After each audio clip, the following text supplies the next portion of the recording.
Number 1. The 24 Elders. In one of the most fascinating stories of the Bible, we find the description of an intriguing group made up of 24 elders. These enigmatic figures, mentioned in the book of Revelation, are shrouded in mystery and have sparked the curiosity of many people over the years. After all, who are these 24 elders? Beyond our usual understanding, there exists in heaven a splendid throne room filled with divine light and immense power. This extraordinary place is the home of the most powerful being in the universe. John's journey to the island of Patmos and his subsequent visions, including that of the 24 elders, is one of the most intriguing episodes of the sacred scriptures. Among the wonders of the supernatural realm, one specific scene stands out. A circle of 24 elders dressed in white robes and crowned with gold, seated on thrones surrounding the main throne. These characters, whose identities are not detailed anywhere in Revelation, are often considered as representatives of the Church in Christian theology. Some think they might be angelic beings, but this interpretation seems unlikely. When John was transported to the throne room of God, he saw God seated on a throne shining like precious stones. Around this main throne, there were 24 other thrones occupied by the elders. They, along with the 4 living creatures around the throne, prostrated themselves before God, casting their crowns before him, and declared, "You are worthy, O Lord, to receive glory, honor, and power, for you have created all things, and by your will they exist and were created," as recorded in Revelation chapter 4, verse 11. It is repeatedly proclaimed that the Church governs and reigns with Christ, and the position of the elders seated on thrones reinforces this idea. The Greek word translated as elders in this context is never used to refer to angels, being exclusively applied to men who have reached a certain age and have the capacity to govern. As angels do not age, the term elder would not apply to them. The elders are dressed in white, a color often associated with the faithful, as it symbolizes the righteousness of Christ, which is attributed to us in salvation. The golden crowns they wear are an indication that they are not angels, but figures of great importance and dignity in the heavenly kingdom. Angels, creatures that are never described as wearing crowns, are distinct elements in biblical narratives differing from the 24 elders who, as mentioned, are adorned with crowns of victory. These elders are seen as representatives of God's people, particularly in the context of the Old Testament. They are destined for the place that their Redeemer prepared, symbolizing their victory and redemption. Now, exploring another facet of the scriptures, we enter the mysterious world of the Ophanim, or wheels, as mentioned in the Old Testament. This term, derived from Hebrew, appears in intriguing contexts, especially in Ezekiel's vision of God's throne. In Ezekiel's inaugural vision, one of the most complex and challenging texts to translate from the Old Testament, God reveals the heavens to Ezekiel. In this vision, the prophet describes a dark cloud loaded with lightning and fire, moving from the north. Within this storm, Ezekiel observes luminous beings, and soon after the Ophanim, wheels that seem to spin independently of their spatial orientation, comparable to a gyroscope in their ability to move in any direction without needing to turn. Each of these wheels, placed beside the living creatures, later identified as cherubim, had the appearance and work as if it were topaz, bright and sparkling. The description continues, detailing that these wheels were like a wheel within another, allowing multi-directional movement without the need to turn. The rims of the wheels, tall and impressive, were adorned with eyes all around, symbolizing vigilance and omniscience. The symbiotic relationship between the living creatures and the wheels is evidenced by their coordinated movement. Whenever the creatures moved, the wheels accompanied. When they rose, the wheels also stood up. This behavior indicated that the spirit of the living creatures was in the wheels, highlighting a deep connection between the beings and the movements of the wheels.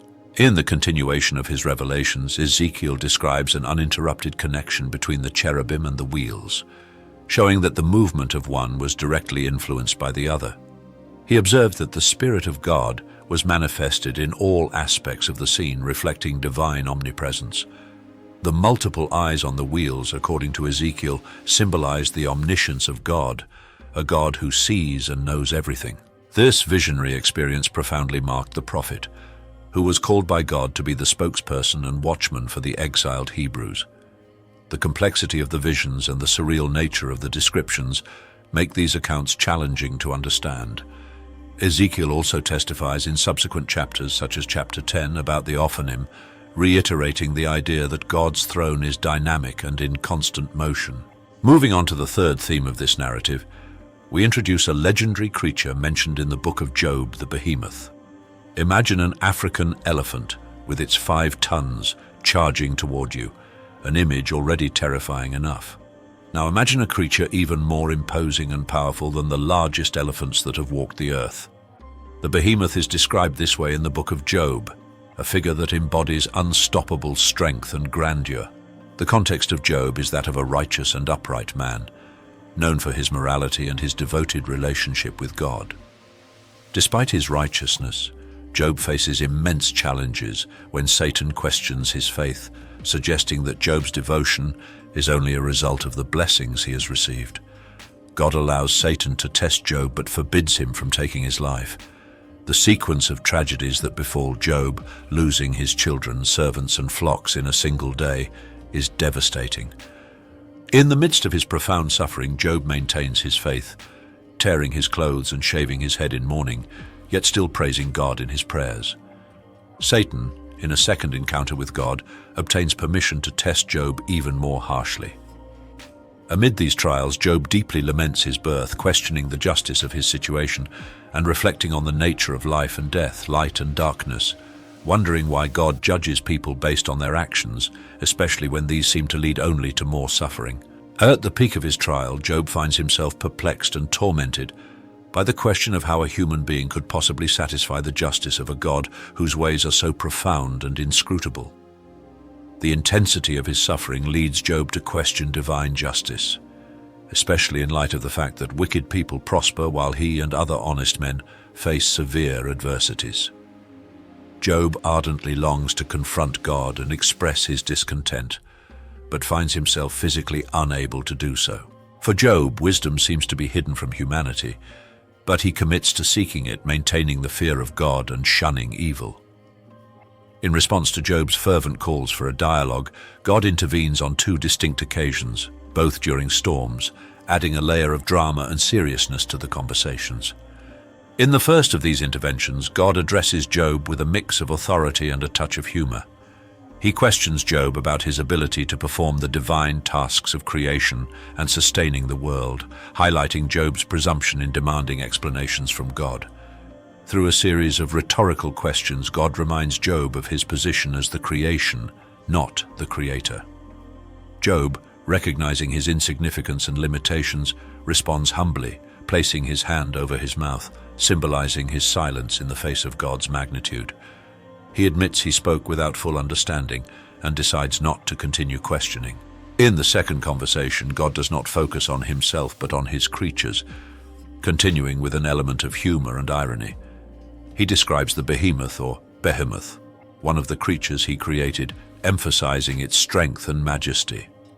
Job is questioned about his understanding of these fantastic creatures as if they held the answers to life's deep questions. The description of the behemoth in Job, chapter 40, verses 15 to 19, paints a picture of a colossal and powerful being, whose strength resides in the muscles of its belly and whose tail is compared to a cedar. The nature of the behemoth has been a topic of debate among historians and scholars for a long time.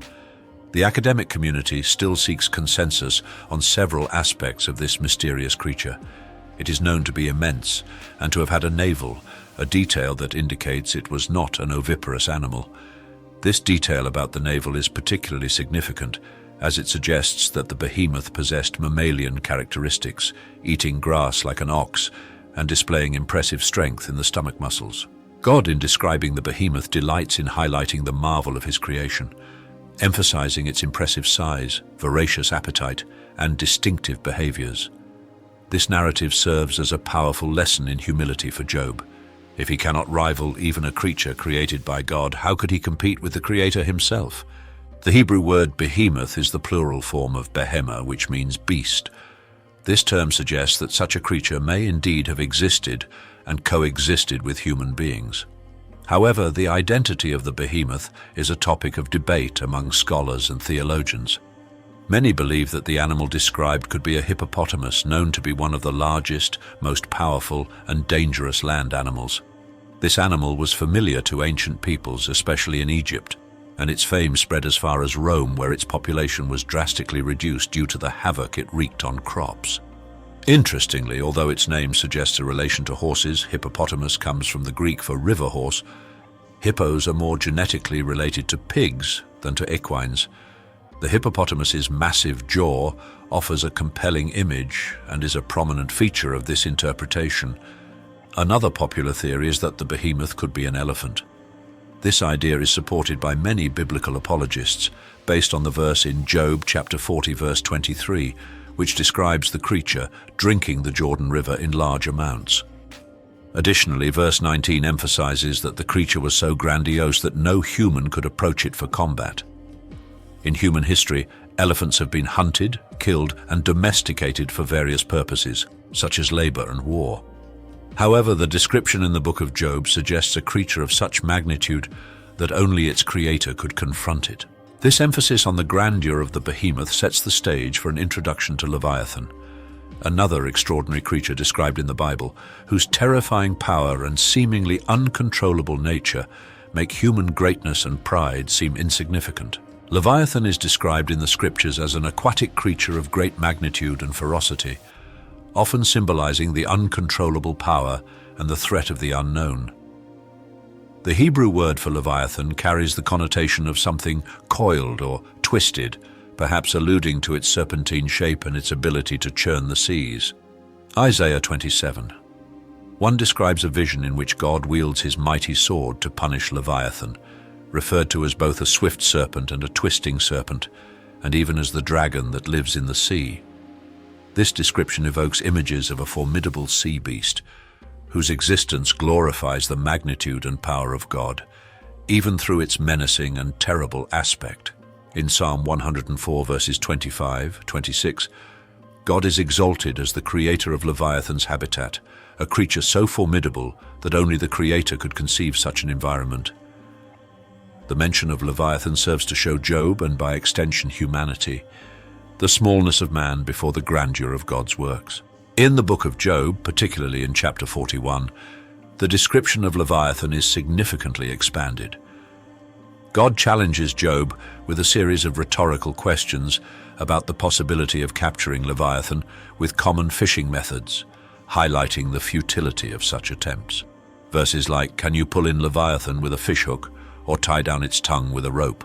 emphasize not only the physical strength of the creature, but also the impossibility of subduing it by human means. This description of Leviathan goes beyond that of a mere animal. The mention that Leviathan will speak soft words to you, and the question of whether it could make a covenant with you, introduce an almost mythical or legendary element to the creature, challenging the perception that it is a purely natural being. Some suggest that Leviathan might be an extremely large crocodile, given its description as a reptilian and aquatic creature. Others propose that it might be reminiscent of a dinosaur or dragon, which lingered in collective memory and was used by God as a powerful symbol of his own supremacy and control over creation. God's purpose in discussing Leviathan with Job is not merely to describe a marine creature, but to emphasize human impotence in the face of natural forces and, by extension, divine power. Thus, Leviathan serves as a powerful metaphor for the limits of human understanding and power, and a reminder that creation in all its variety and terror reflects the glory and majesty of God. Cherubim represent a fascinating group of celestial beings created by God, positioned in the angelic hierarchy right after the fall of Adam and Eve. Their first mention occurs in the context of the events in the Garden of Eden, as described in Genesis chapter 3. After Adam and Eve disobeyed God by eating from the fruit of the tree of the knowledge of good and evil, there was concern that they might also take from the tree of life and live forever. As a measure to prevent this, and to ensure that they would not return to paradise, God expelled them from their earthly home. To prevent their return and further disobedience, God positioned the cherubim to the east of the Garden of Eden, along with a flaming sword that turned in every direction. This act is described in Genesis chapter 3 verse 24. He drove out the man, and at the east of the Garden of Eden he placed the cherubim and a flaming sword that turned every way to guard the way to the tree of life. The primary function of the cherubim appears to be to declare the sinfulness of man and to protect the presence of God from those who are sinners. The presence of the cherubim served as a constant reminder to Adam and all humans that they had broken divine law. In addition to their representation in Genesis, the cherubim also play a crucial role in the context of the tabernacle and the temple in Israel. They were an integral part of the design of the Ark of the Covenant, and the high priest of Israel was allowed to enter the Holy of Holies, where the Ark was placed only once a year. During those solemn moments, it is likely that the high priest deeply felt his own unworthiness in the holy presence of God, aware of his sinful nature.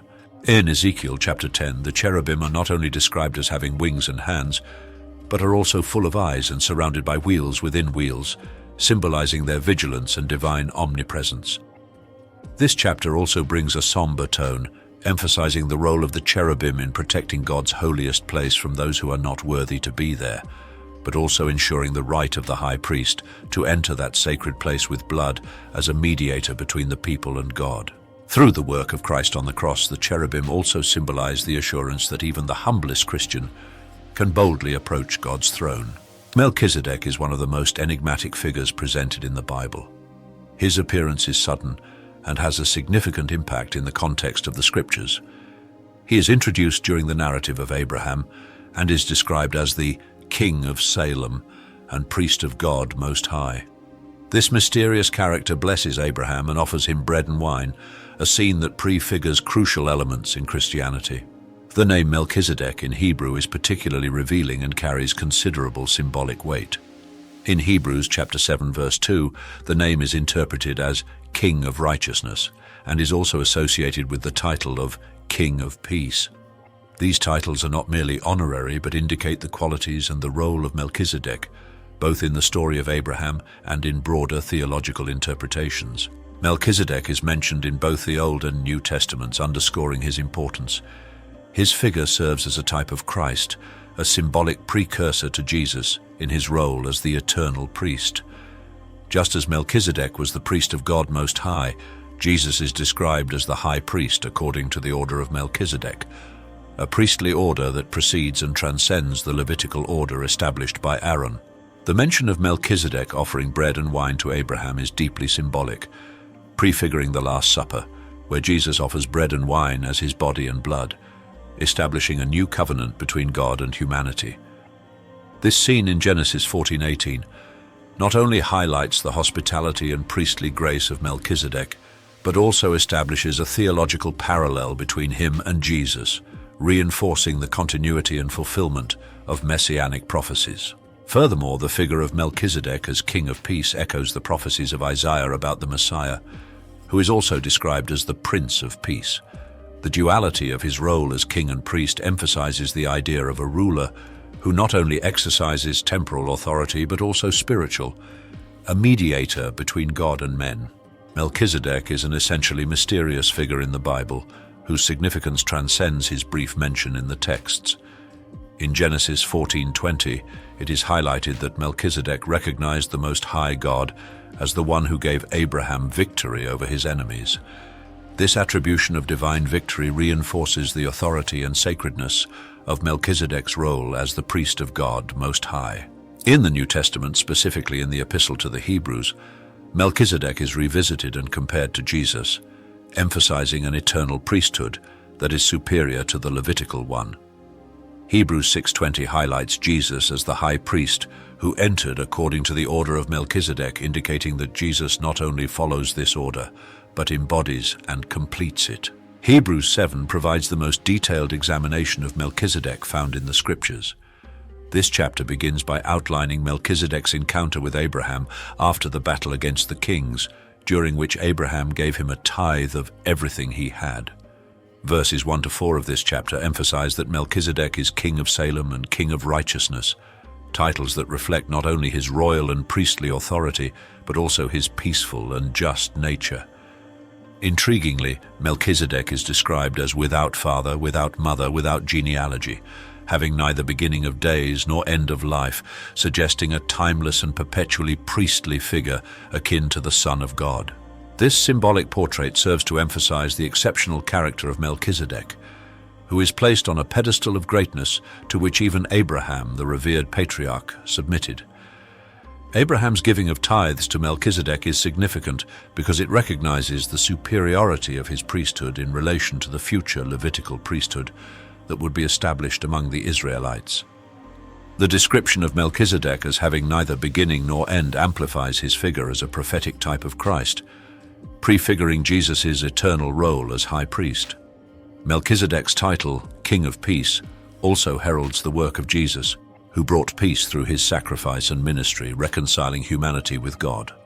Thus, Melchizedek not only serves as a theological model pointing to Christ, but also establishes a standard of divine mediation that is fully realized in Jesus.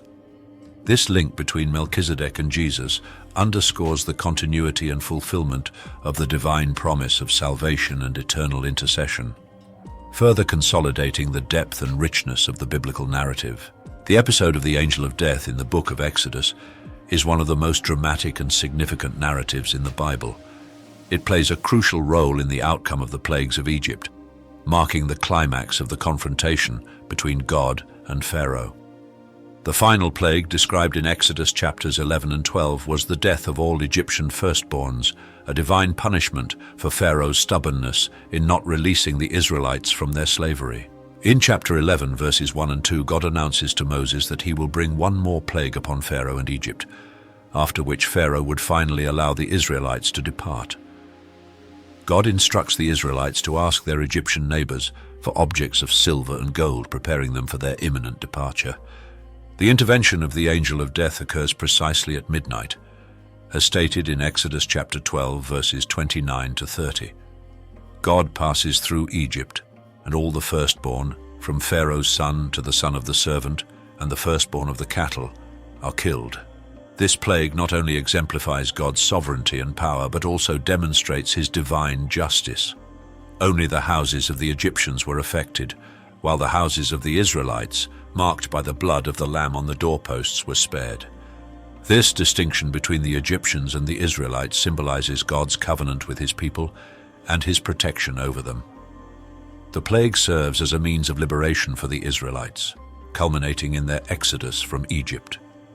It is a night of great mourning for Egypt, with a great cry resonating throughout the country, as there was not an Egyptian house where someone was not dead. Pharaoh, finally broken by the sequence of disasters that ravaged his kingdom, yields and allows the Israelites to depart. This narrative not only highlights the fulfillment of God's word, but also reveals the nature of his justice and mercy. He is portrayed as a God who protects and provides for his people, but also as a just judge who punishes iniquity. The angel of death, as commonly referred to in the biblical narrative of Exodus, is a celestial being sent by God to carry out the last of the 10 plagues on Egypt. This plague, the death of the firstborn, is a pivotal event that leads to the liberation of the Israelites from slavery. It's important to note that the term angel of death generally refers to the divine executor of this specific plague. In Exodus chapter 11, verses 1 and 2, God announces to Moses that one final plague will come upon Pharaoh and Egypt, which will finally compel Pharaoh to release the Israelites. Moses is instructed to prepare the people, telling all the men and women to ask their neighbors for objects of silver and gold. The execution of the plague is described in detail in Exodus chapter 12, verses 29 to 30. At midnight, the angel of death passes through Egypt, and all the firstborn die, from the firstborn of Pharaoh to the firstborn of the prisoners in the dungeons and of the animals. This plague is so devastating that it results in a great cry throughout Egypt, for there was not a house where there was not someone dead. The Israelites, however, are spared from this plague. They are instructed to mark the lintels of their doors with the blood of a sacrificed lamb. This mark is a sign for the angel of death to pass over these homes, sparing those inside. This symbolic act not only protects them from death, but also signifies their obedience and faith in the God of Israel. The figure of the angel of death or destroying angel is complex and varies across biblical texts. These terms refer to a celestial agent sent by God to execute specific judgments, usually in response to serious sins. These angels appear in various passages as executors of divine judgment. It is important to highlight that the Bible does not identify a specific angel who always performs the role of angel of death or destroying angel. These designations seem to indicate more the role that these celestial beings play in certain circumstances under divine command. In Hebrews chapter 11, verse 28, the destroyer of the firstborn is mentioned, referring to the judgment on the firstborn of Egypt. This plague is one of the most well-known manifestations of the concept of a destroying angel. On the other hand, the Hebrew text of Exodus chapter 12, verse 23, mentions only the destroyer without specifying an angel. This term suggests a destructive force, but not necessarily an individual angelic being. Psalm 78 uses language that suggests a band of destroying angels, indicating that multiple divine agents can be sent to execute God's judgment. Another relevant account is the judgment on Israel for David's sin of numbering the people, described in 2 Samuel chapter 24. In this episode, a destroying angel is sent to afflict Israel, resulting in the death of 70,000 people. When the angel prepares to destroy Jerusalem, God repents of the disaster and orders the angel to stop the destruction. David, upon seeing the angel and recognizing his sin, cries out to God, highlighting his own guilt over the people. These episodes emphasize the function of angels as messengers and executors of divine will, operating under the sovereignty of God to fulfill specific purposes of judgment or correction. They also reflect the seriousness with which the Bible treats obedience to God and the consequences of disobedience. The seraphim are extraordinary celestial beings created by God with the specific purpose of worshipping and serving Him. These angelic creatures, endowed with 6 wings, are described in the Bible as being constantly in the presence of God, exalting His holiness and glory. The prophet Isaiah provides us with the most detailed description of the seraphim in the 6th chapter of the book that bears his name. In Isaiah chapter 6, verses 1 to 2, Isaiah recounts his vision of God's celestial throne. He observes the seraphim in action. In the year that King Uzziah died, I also saw the Lord sitting upon a high and exalted throne, and the train of his robe filled the temple. Above him stood the seraphim. Each had 6 wings. With 2 they covered their faces, with 2 they covered their feet, and with 2 they flew. This vision illustrates not only the majesty of God, but also the role of the seraphim as fervent worshippers and divine ministers. The word seraphim means the burning ones and derives from the Hebrew verb saraf, which means to burn. This may allude to the intensity of their worship or to their role as agents of purification, as demonstrated when one of the seraphim purifies Isaiah's lips with a live coal, preparing him for his prophetic ministry. The seraphim are described as having a human-like appearance, equipped with a face, hands, and voices, suggesting their ability to interact and communicate intelligibly with humans. They use 2 of their wings to fly, 2 to cover their faces in an act of humility and reverence before the holiness of God, and the last 2 to cover their feet, a sign of respect and submission. The constant presence of the seraphim around the throne of God and their unceasing praises, proclaiming, "Holy, holy, holy is the Lord of hosts, the whole earth is full of His glory," highlight the magnitude and holiness of God. This declaration not only reaffirms the purity of God, but also the extent of His glory that radiates beyond celestial boundaries, permeating all of creation. In Revelation chapter 4, John's vision of the throne of God evokes a scene of reverence and worship, similar to that experienced by Isaiah, with living creatures surrounding the throne and ceaselessly proclaiming the holiness of God. These dazzling scenes highlight the majesty of God and the continuous worship He inspires in the celestial hosts. The seraphim, as described by Isaiah in chapter 6, serve God in a distinct manner, acting as His agents of purification. When Isaiah witnesses these seraphim covering themselves before God, he recognizes his own unworthiness and sinfulness. In response, one of the seraphim touches Isaiah's lips with a coal from the altar, symbolizing the purification of his sins and preparing him for his prophetic ministry. This act emphasizes the role of the seraphim not only as worshippers, but as active participants in the sanctification and preparation of God's chosen for their divine missions.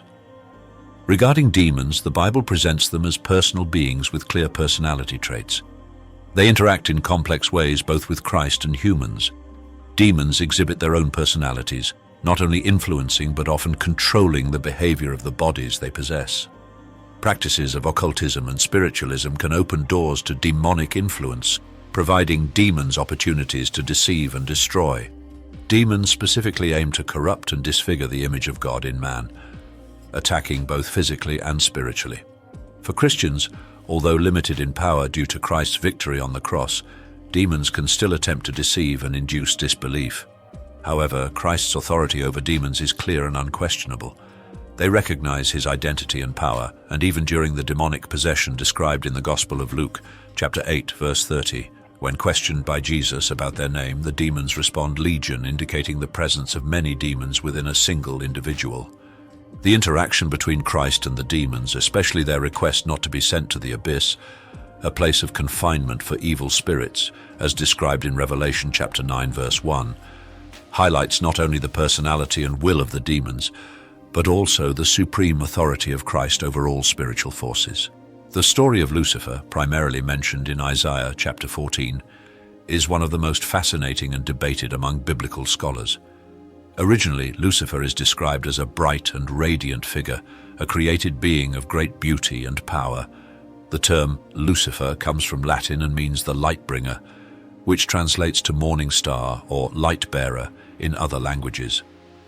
In Christian tradition, this figure is often associated with a fallen angel who later became known as Satan.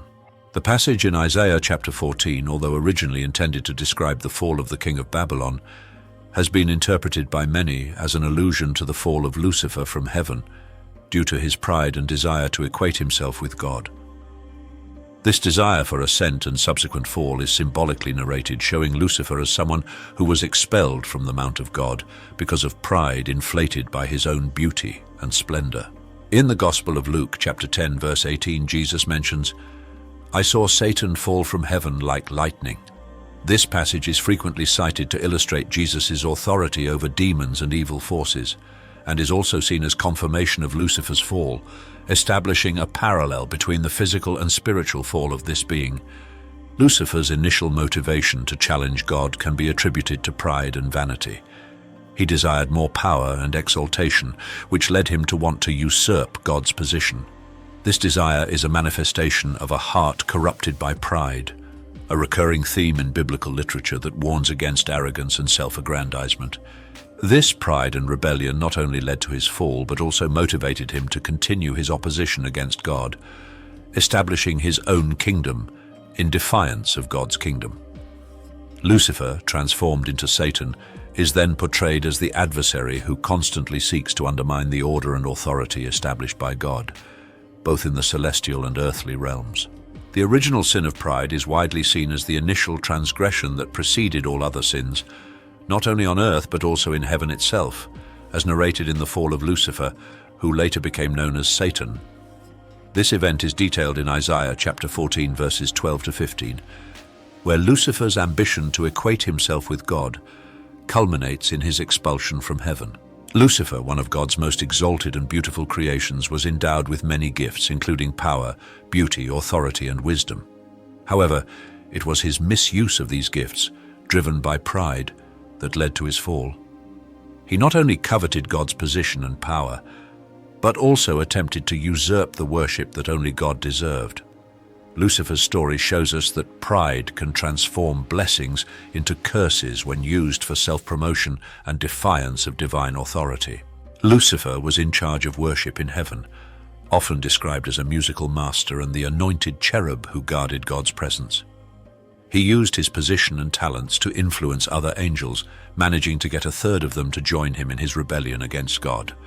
This betrayal resulted not only in his expulsion but also in that of the angels who followed him.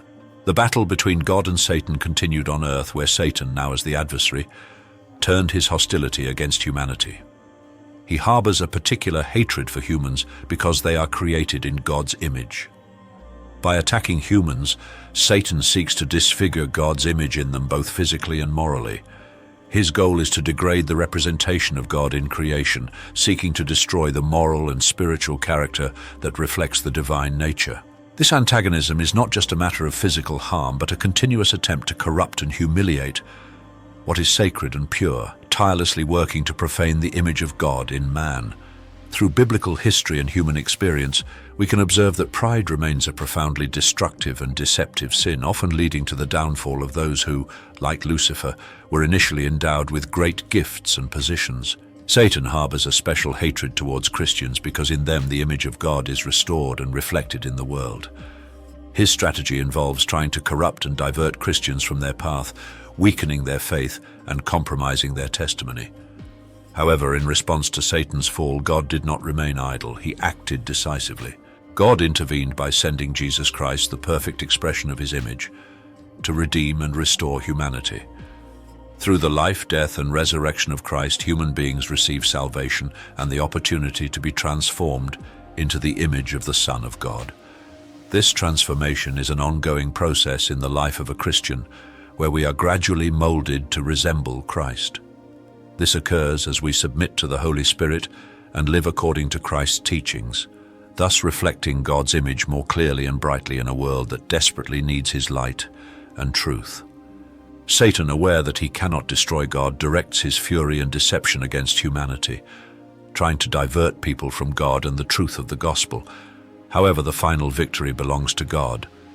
Through Christ's sacrifice on the cross, Satan was defeated, and those who place their faith in Christ have the promise of eternal life and complete restoration to the image of God.